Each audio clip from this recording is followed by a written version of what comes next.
Bismillahirrahmanirrahim.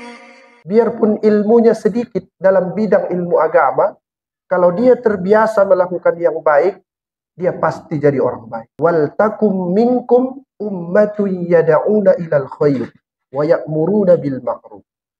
Jadilah kamu yad'una ilal khair, mengajak kepada yang baik sebelum ta'muruna bil ma'ruf, sebelum kamu suruh orang. Alhamdulillahi rabbil alamin. وبه نستعين على أمور الدنيا والدين والصلاة والسلام على أشرف الأنبياء والمرسلين ومن تبع سنته إلى يوم الدين. أوصيكم ونفسي بتقوى الله أيها المؤمنون فقد فاز المتقون. فقال في كتابه الكريم: يا أيها الذين آمنوا اتقوا الله حق تقاته ولا تموتن إلا وأنتم مسلمون. وقال النبي صلى الله عليه وسلم: اتق الله حيثما كنت وأتبع السيئة الحسنة تمحها وخالق الناس بخلق حسن. Saudara-saudara kaum muslimin rahimakumullah, kalau kita perhatikan di dalam tubuh kita itu yang tidak nampak, ada 3 hal yang harus selalu kita berikan makanan.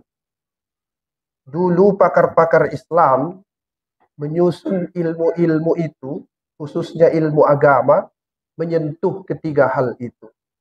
Oleh sebab itu, saudara-saudara, sebenarnya ajaran agama itu bisa selalu hadir dalam kehidupan kita.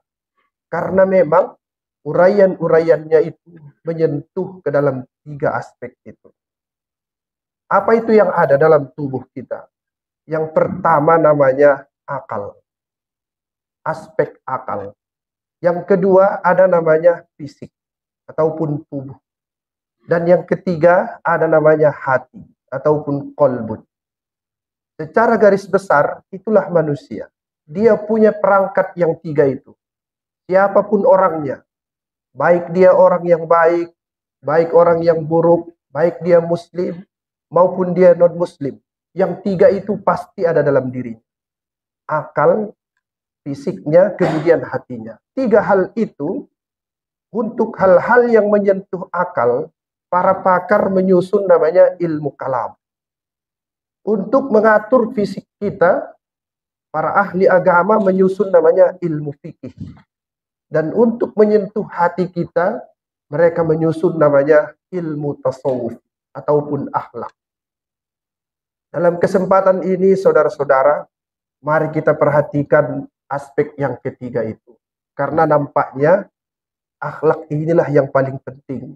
Dan bagaimana cara kita membentuknya, terutama di lingkungan kita yang hari-hari ini tidak mendukung untuk terdorongnya akhlakul karimah itu. Dulu Imam Ghazali pernah mengatakan bahwa ada 4 hal yang bisa membentuk seseorang itu supaya berakhlak. Yang perlu dilihat bukan dengan banyaknya ilmu agama. Karena ilmu agama itu berhenti di pikiran manusia. Dia sebut yang 4 itu, 1 namanya pembiasaan. Yang kedua, keteladanan. Yang ketiga, lingkungan. Dan yang keempat, olah jiwa ataupun riyadhatun nafsi. 4 hal inilah yang bisa membentuk akhlak manusia. Kalau dia terbiasa melakukan yang baik, dia akan jadi seperti itu. Kalau dia terbiasa melakukan yang buruk, dia jadi seperti itu. Biarpun ilmunya sedikit dalam bidang ilmu agama, kalau dia terbiasa melakukan yang baik, dia pasti jadi orang baik.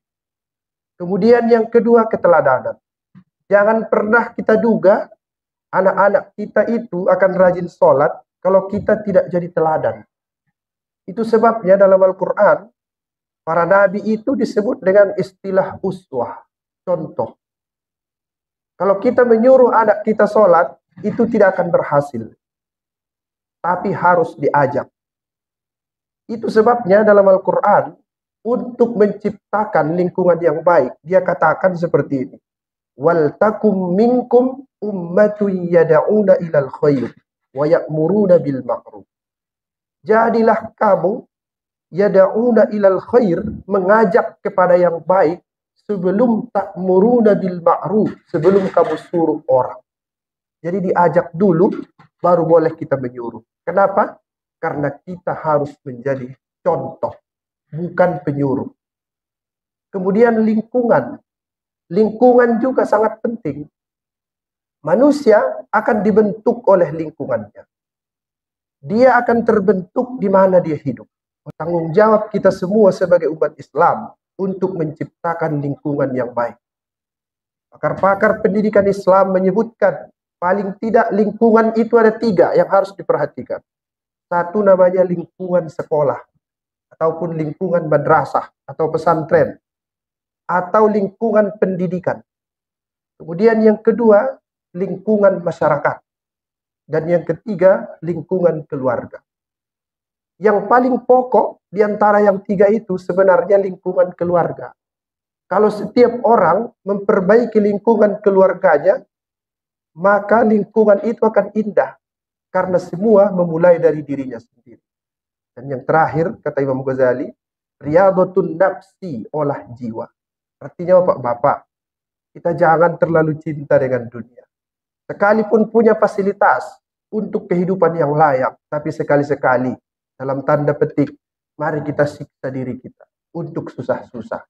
Sekalipun di rumah kita ada tempat tidur yang mahal, sekali-sekali tidurlah di lantai.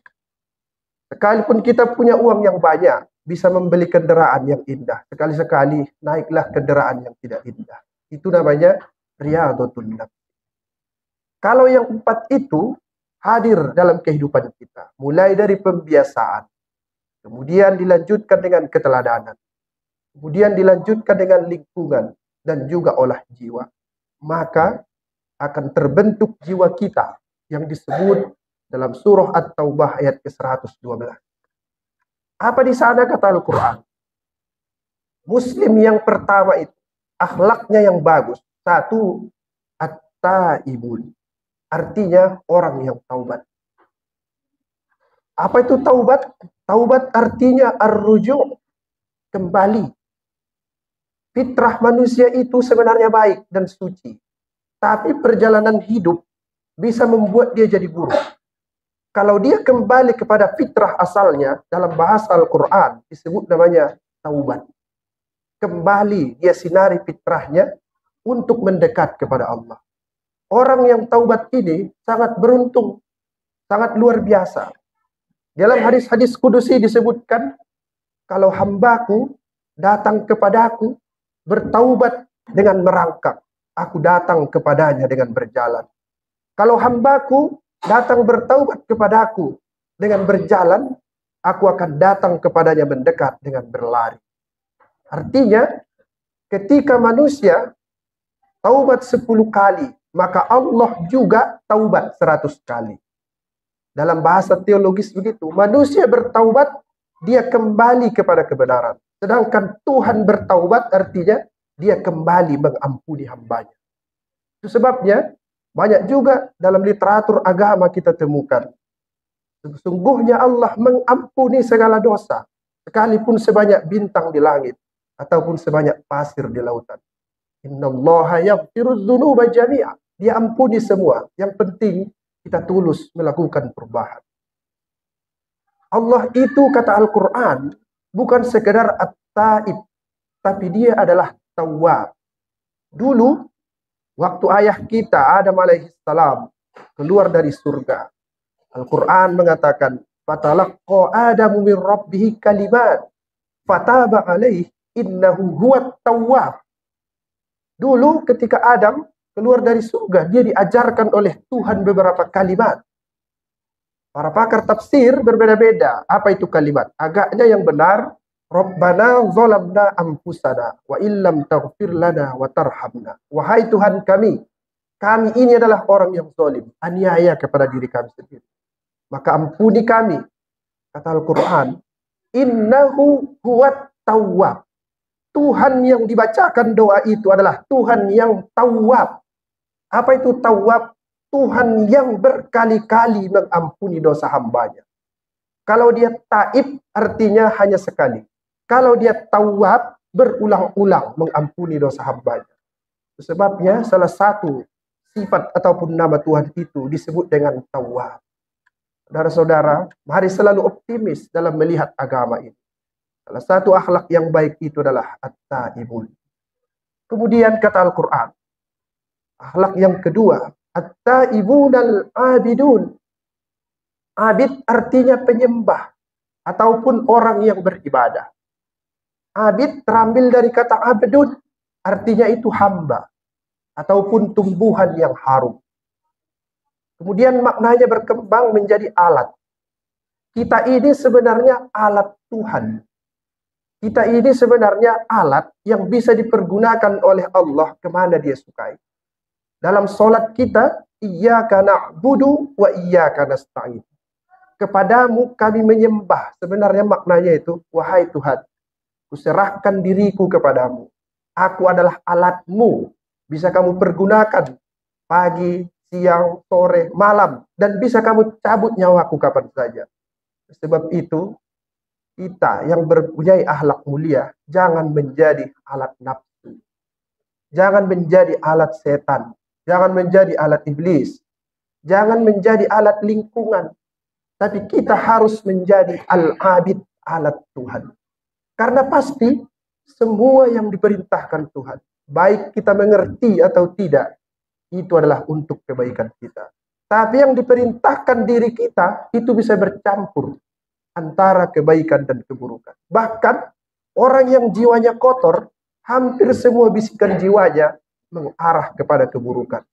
Sebabnya dalam Al-Quran disebut, qad aflaha man zakkaha wa qad khaba man dassaha. Mudah-mudahan kita menjadi abid, alat bagi Tuhan, bukan alat bagi diri kita sendiri yang sering tergelincir karena pengaruh lingkungan, pengalaman, kurangnya ilmu pengetahuan, masa lalu dan lain-lain. Saudara-saudara jamaah Jumat yang dirahmati Allah. Yang ketiga, barangkali yang terakhir, kita harus mempunyai akhlak at-taibunal abidunal hamidun. Jadilah pemuji Allah. Jadilah pemuji Allah. Karena dengan memuji Allah, jiwa akan tenang. Dan kalau kita memuji orang, paling tidak kita bisa tertekan, biarpun sedikit. Dan orang yang kita puji juga, kalau pujian kita berlebihan, itu bisa menghina dia. Dan kalau pujian kita berkurang, itu bisa mengganggu ketentraman jiwanya. Itu sebabnya, Bapak-bapak, disebutkan ketika kita habis sholat, disebut, lahul mulku walahul hamd. Hanya bagi Allah kerajaan, dan hanya baginya puji. Tidak untuk yang lain. Itu juga sebabnya, pakar-pakar Al-Quran mengatakan, bahwa kalimat Alhamdulillah, itu lebih tinggi daripada Innal hamda lillah, atau hamdan wa syukran lillah, atau inna hamdan wa syukran, lebih tinggi alhamdulillah. Kenapa? Karena artinya itu segala puji. Jadi kita manusia ini, mari kita saling puji secara proporsional supaya ada ketenangan jiwa. Dan yang harus kita puji, baik berlebihan ataupun setengah ataupun sekedar, hanya kepada Allah Subhanahu wa taala. Karena di sana nanti kita akan bisa memenuhi satu unsur dalam tubuh kita yang disebut dengan pencarian idola. Ada satu energi dalam jiwa manusia itu, dia harus punya sandaran. Dan kalau itu tidak disalurkan, dia akan mencari ke tempat yang lain. Itu sebabnya banyak orang mengidolakan pemain bola, banyak orang mengidolakan artis, dan lain-lain. Dan kalau itu menyimpang yang diidolakannya itu, dia akan jadikan itu contoh dan mempengaruhi kehidupannya. Oleh sebab itu, satu-satunya idola yang dipuji supaya batin kita tenang, dialah Allah Subhanahu wa taala. Dialah Al-Hamidun, hamba yang pemuji. Saudara-saudara yang dirahmati Allah Subhanahu wa taala. Barangkali yang tiga hal itu mari kita garis bawahi dari 10 yang disebutkan Al-Qur'an dalam surah At-Taubah ayat ke-112. Mari kita asah pikiran kita, mari kita asah fisik kita, Mari kita asah jiwa kita. Mari kita ciptakan pembiasaan. Mari kita ciptakan keteladanan. Mari kita ciptakan lingkungan yang baik. Dan mari kita olah jiwa kita. Jangan hanyut dengan dunia. Dan mari kita berusaha supaya menjadi at-taib. Orang yang istiqomah dalam taubat. Kemudian al-abid, menjadi hamba Allah. Dan yang terakhir, menjadi pemuji Allah Subhanahu wa ta'ala. Mudah-mudahan kita berhasil. Dan agama ini selalu hadir dalam kehidupan kita, apa dan dimanapun kita.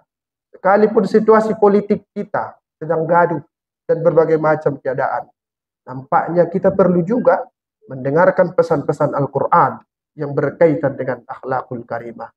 Barakallah li wa lakum fil Qur'anil azim, wa nafa'ani wa iyyakum bima fihi minal ayati wa dzikril hakim, wa taqabbala minni wa minkum tilawatah, innahu huwas samiul alim.